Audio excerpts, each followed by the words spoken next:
নমস্কাৰ সকলোকে। এই পৃথিৱীখন ৰঙীন আৰু এই ৰঙীন পৃথিৱীৰ দৰে আমাৰ এই সৰু ল'ৰা ছোৱালীৰ মনবোৰো ৰঙীন। সিহঁতে এই নতুন নতুন ৰঙীন বস্তু বহুত ভাল পায়। ছোৱালীসকলৰ পচন্দৰ কালাৰ কি জানেনে? Pink colour. এয়া চাওকচোন আমাৰ ছোৱালীয়ে কেনেদৰে ৰং কৰি আছে। সিহঁতক ৰঙীন পৃথিৱীখনৰ সৈতে চিনাকি কৰি দিয়া দায়িত্ব আমাৰেই, নহয়নে? এতিয়া সৰু হৈ আছে, তাই এই ৰঙীন ছবিবোৰকেই আঁকিছে। কেইদিনমান পিছত ডাঙৰ হৈ আহিব আৰু এই ৰঙীন পৃথিৱীখনৰ বিষয়েও জানিব। ল'ৰা ছোৱালী কি কৰিব ঘৰত সোমাই সোমাই?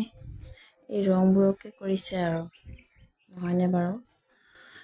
দেখিছেনে? জনাই নজনাই কৰিছে। বাই বাই সকলোকে, সুপ্ৰভাত। সকলোৰে দিন শুভ হওক।